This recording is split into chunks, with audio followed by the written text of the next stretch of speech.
Hey guys, it's Ryan with Fluid Health. And today we're going to talk about shoulder glide mechanics, scapular thoracic rhythm as part of our science-powered fitness episode. So today we're just talking about how the shoulder moves. It's a pretty cool little structure. It's made up of basically 4 joints. So the arm moves in the glenoid. So this is the humeral head basically. That's that ball right there. It fits in that little socket. So they refer to that kind of like a golf tee, where you got a small little surface area with a broader surface sitting on top of it. So it's a ball and socket mechanics. So it gives it a lot of range of motion. But then it's made up of this scapula, which is the soft, or the fascia or fossa of the scapula, which means shelf or surface. You got that spine over here, superior spine. You got another little surface on the top here. It's called the supraspinatus fossa. And again, I think I'm butchering that, but it's where the upper rotator cuff attaches and it comes over the head of the humerus, and that's where you get a lot of impingement. And you got this AC joint where the spine meets up with the collarbone, right? So that the basic clavicle joint that attaches here, it's called the acromioclavicular joint. And then the shoulder that sits on the trunk itself. So it's important to remember that the positioning of the shoulder is relative to the thorax and how the thorax moves. So if we have either hypermobility or immobility in the trunk, then the shoulder mechanics are going to be off. So remember that the trunk moves based on how you breathe. So how you breathe dictates the general position or the surface area and how it sits. So remember, base of support is how mass sits on top of something. So it doesn't have weight until surface area comes in contact with surface. And if that surface shifts, it's going to change the organization of the length-tension relationship. So when I breathe out, the ribs kind of compress down. You take up less air. So you create this negative positive pressure gradient with your lungs. And when it drifts down, pulls down on the pectorals as they stretch, and the shoulders have a tendency to move down and forward. Okay, so you get more into a protracted state when you breathe out. Now when you breathe in and the ribs expand and everything tips up, the shoulder will lift and kind of tip backward. So that's the issue, is that this breathing dynamic changes the organization of the scapula, and then by extension how the glide of the shoulder sits on top of the trunk is going to be changed, and the rotator cuffs and the muscles that attach the scapula to the trunk are going to be different. So what we have to do is understand the centration of the thorax, and the respiratory pattern needs to be engaged before we start organizing the shoulder moving around it.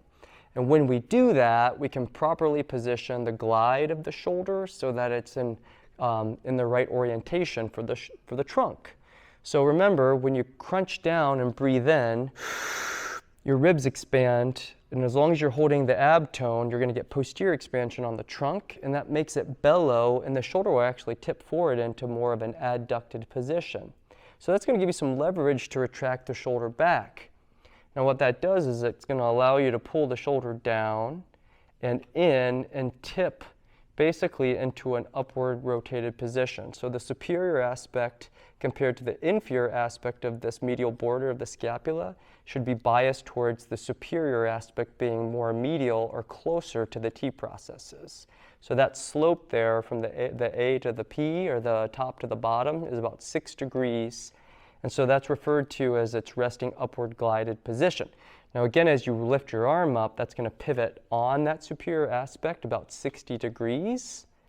And then it's going to pivot back about 60 degrees as your arms come down. And that's called scapular thoracic rhythm. So normally we pair the retraction and the pulling back of the shoulder. Again, retract just means towards, right? You're retracting it back away from the center of the body, towards the spine, okay? Or adducting the shoulder blade. Again, synonyms, but you're just pulling it back. And again, that would be in concert with breath in. Now again, as I breathe out, and I create an extension moment in my back, which means, again, when you breathe out, your TVA fires and it pulls your lumbar into extension because you're compressing your spine, everything comes up right. Then that gives you a flexion moment, or an extension moment, excuse me, so you can lift your arm against it.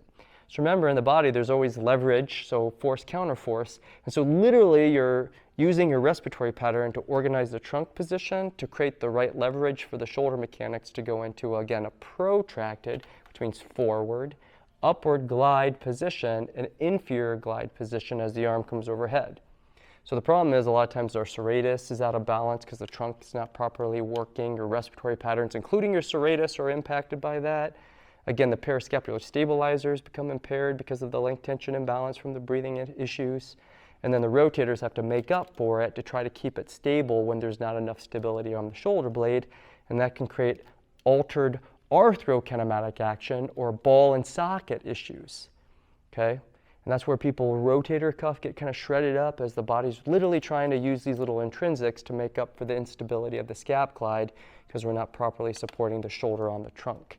Now, if that sounds complicated to you, it is. It takes a while to learn these mechanics, but once you learn it, the shoulders start to play super nice.